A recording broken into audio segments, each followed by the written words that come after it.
एक नई वीडियो के साथ आज मैं फिर हाजिर हूं, आपका होस्ट और दोस्त विक्रांत जोशी। आपका स्वागत करता हूं मेरे रिव्यू मास्टर में, जिसमें हम लेके आते हैं वर्ल्ड अफेयर्स और डिफेंस की दिन भर की टॉप खबरें। तो चलिए जान लेते हैं। अपनी सबसे पहली खबर की बात करेंगे तो भारत, मालदीव्स और चीन के रिश्तों को लेकर आ रही है। आपको पता है कि मोइजू ने जो अभी उनके मजलिस का चुनाव था वो जीत लिया है, और मतलब आप कह सकते हैं कि प्रोविजनली जीत लिया है। इस पर जो मोहर है वो कुछ दिनों बाद लगाई जाएगी। उसकी जो पार्टी है पीपुल्स नेशनल कांग्रेस, उसके द्वारा लगभग 2/3 सीटें अपने मजलिस की जीती जा रही हैं। अभी जो चुनावी रुझान आए हैं आपको शायद पता भी चल चुका होगा।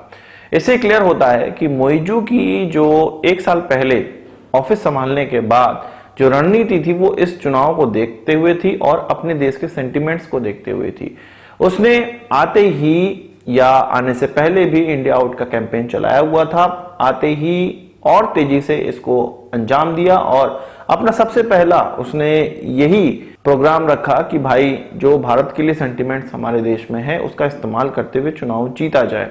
भारत के लिए इंडिया आउट का प्रोग्राम उसने रखा, भारतीय लोगों को बाहर किया जो वहां पर हेलीकॉप्टर और डॉर्नियर एयरक्राफ्ट के साथ थे, पोस्टेड थे, भारतीयों को बाहर करा और अपनी जनता को बताया कि देखो हम जो कहते हैं हम उसको कर सकते हैं अगर हम सत्ता में आते हैं तो। अब ये मैं नहीं कह रहा हूं कि ये वो अच्छा किया उसने, बुरा किया। चीन का पपेट बना हुआ तो वो है ही।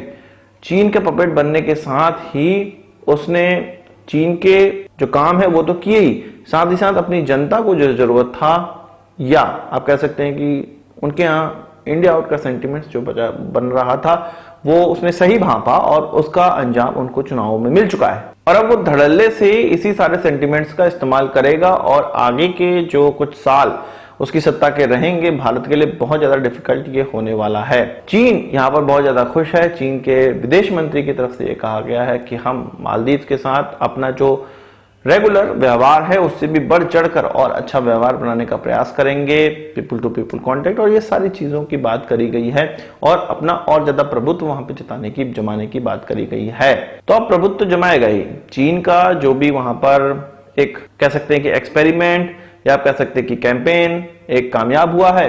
अब जितने समय तक मोइजू रहेगा तब तक चीन इसका लाभ उठाएगा ही उठाएगा। अच्छा, जब चीन की बात ही चली है तो हम जानते हैं कि फिलीपींस को हमने ब्रह्मोस मिसाइलें डिलीवर कर दी हैं। चीन की कम्युनिस्ट पार्टी का जो मुखपत्र है गोबर टाइम्स, उसमें अब इस ब्रह्मोस मिसाइल को काफी कमतर आंकते हुए दिखाया गया है। इस अखबार में एडिटोरियल निकला और वहां के जानकार लोग ये कह रहे हैं कि भाई फिलीपींस को ब्रह्मोस दे तो दिया गया, फिलीपींस की काबिलियत बहुत अच्छी हो गई, पर यह माना जाए कि फिलीपींस इसको चीन के खिलाफ इस्तेमाल करके चीन को प्रॉब्लम में डाल देगा तो ऐसी कोई बड़ी बात नहीं हुई है।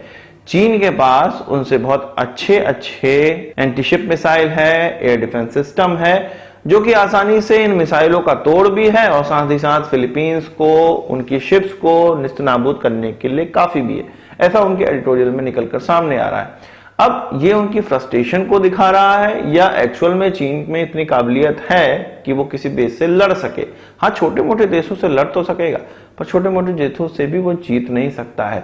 हमने ये देखा है कि ईरान को जो भी ड्रोन या ड्रोन से संबंधित चीजें उन्होंने सप्लाई करी थी, ईरान के ड्रोन की औकात इजरायली युद्ध में दिख गई है। पर कुछ जानकारों का ये भी कहना है कि अधिकतम मात्रा में अगर कोई कुछ मिसाइलें छोड़ी जाएं किसी दूसरे देश पर और उनमें से बहुत सी काम की ना भी हो, तब भी जिस देश पर वो छोड़ी जा रही हैं, जिस शिप पर वो छोड़ी जा रही है उसको नुकसान पहुंचा सकती है अगर उसके पास अच्छा एयर डिफेंस सिस्टम नहीं है। तो यहां पर ये कहा जा सकता है कि फिलीपींस को चीन नुकसान तो पहुंचा सकता है पर फिलीपींस भी चीन को ऐसा नहीं है कि ब्रह्मोस से कोई नुकसान नहीं पहुंचाएगा। अच्छे एयर डिफेंस सिस्टम जो कि पाकिस्तान के अंदर चीनी लगाए गए हैं जो कि सो कॉल्ड अच्छे हैं, वो एक ब्रह्मोस को नहीं रोक पाए थे जो कि हमने गलती से फायर कर दिया था। अगर चाह के कहीं फायर करे होते तो क्या इनकी औकात आ जाएगी वो आप भांप भी नहीं सकते हैं। तो ब्रह्मोस के खिलाफ की हुई कोई भी बातों का तुक नहीं बनता है और ब्रह्मोस एक अलग लीग की मिसाइल है। आपको क्या कहना है इस चीज पर कमेंट बॉक्स में जरूर बताइएगा। अब मिसाइलों की बात ही चली है तो भारत की तरफ से एक ऐसी मिसाइल टेस्ट कर दी गई है जो कि आज से पहले कभी टेस्ट नहीं करी गई थी। ये मिसाइल कभी टेस्ट नहीं करी गई थी और पहली बार ये टेस्ट की गई और बहुत ही चुनिंदा देशों के पास ये मिसाइल है।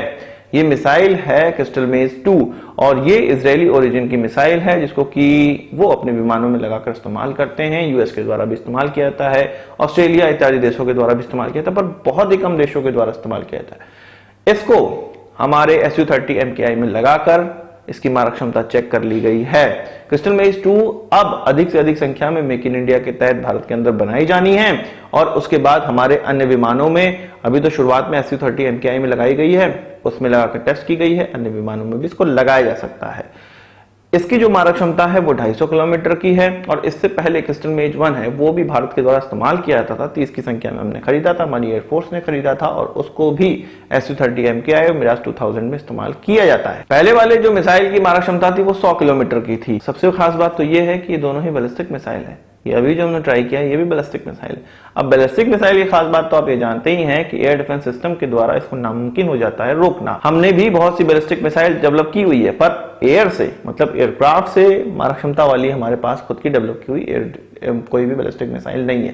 बैलिस्टिक मिसाइल आप जानते ही हैं कि ऐसे मिसाइल्स जो कि एटमॉस्फेयर के पार चले जाते हैं, मतलब मैक्सिमम बैलिस्टिक मिसाइल जो ज्यादा दूरी की मारक क्षमता वाली होती हैं वो एक्सो एटमॉस्फेरिक होती हैं और इंडो एटमॉस्फेरिक भी होती हैं जो कि कम दूरी की मारक क्षमता वाली होती हैं।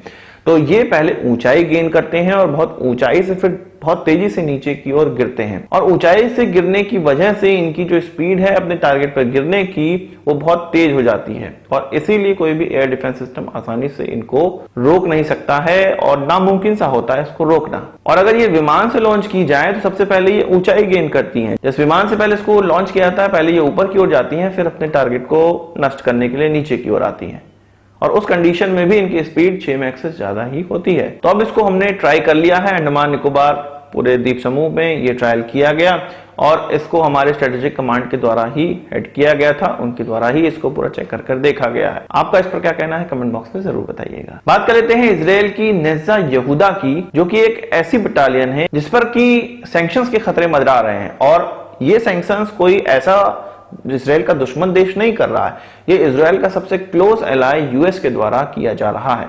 ये सैंक्शंस इस बटालियन पे इसलिए लगाया जा रहा है कि पिछले कुछ दिनों में कुछ 14 फिलिस्तीनी लोगों की मृत्यु हो गई इस बटालियन के द्वारा। इस बटालियन के द्वारा जो रेड की गई ऐसा न्यूज में कहा जा रहा है और यूएस ने इसी का संज्ञान लेते हुए कहा है कि इस पर बैन लगा दिया जाएगा, इस पे सैंक्शंस लगा दिए जाएंगे। हालांकि ये चीज ऑफिशियली नहीं कही गई है पर यूएस के कुछ ऑफिशियल्स के द्वारा ये कहा गया, मीडिया में रिपोर्ट निकल कर आई। अब नेतन्याहू की तरफ से ये कहा गया कि यूएस की तरफ से अगर कोई भी सैंक्शंस इस बटालियन पे लगाया जाता है तो ये इससे बड़ी एब्सर्ड बात कोई नहीं होने वाली और ये सबसे लो लेवल की बात यूएस कर सकता है अगर वो ऐसा करता है तो। उन्होंने ये भी कहा है कि जो आरोप इस बटालियन पे लगाए जाते हैं वो बिल्कुल गलत है और ये जो बटालियन है वो इजराइल के जो भी नियम कानून है उनके हिसाब से ही काम करती है। असल में दुनिया भर में इस बटालियन को एक क्रूर बटालियन के नाम से जाना जाता है और इसके द्वारा कहा जाता है कि ये थोड़े से ज्यादा क्रूअल होते हैं अन्य फौजियों या अन्य बटालियंस या अन्य आर्मी के लोगों से। इजराइल की कुछ ज्यादा क्रूअल होते हैं और मैक्सिमम ये वेस्ट बैंक में ही पोस्टेड रहते हैं और वेस्ट बैंक में ही ये जो 14 लोगों की मृत्यु की घटना हुई है इनकी ही रेड में हुई है। अब आप बताइए कि इन्होंने सही किया, गलत किया, क्या आरोप इनके पे हैं? आपको अगर कुछ ज्यादा जानकारी हो तो कमेंट बॉक्स में जरूर बताइएगा। तो आज के इस वीडियो के लिए बस इतना ही। आशा करता हूँ वीडियो पसंद आई होगा, आपको एक बड़ा पसंद जरूर देंगे। इस वीडियो संबंधित सवाल से जाओ कमेंट बॉक्स में जरूर लाइएगा और यदि आपने हमारा चैनल सब्सक्राइब नहीं किया उसे भी कर लीजिए क्योंकि हम इस प्रकार की वीडियो लाते रहते हैं। नमस्कार, थैंक यू, जय हिंद।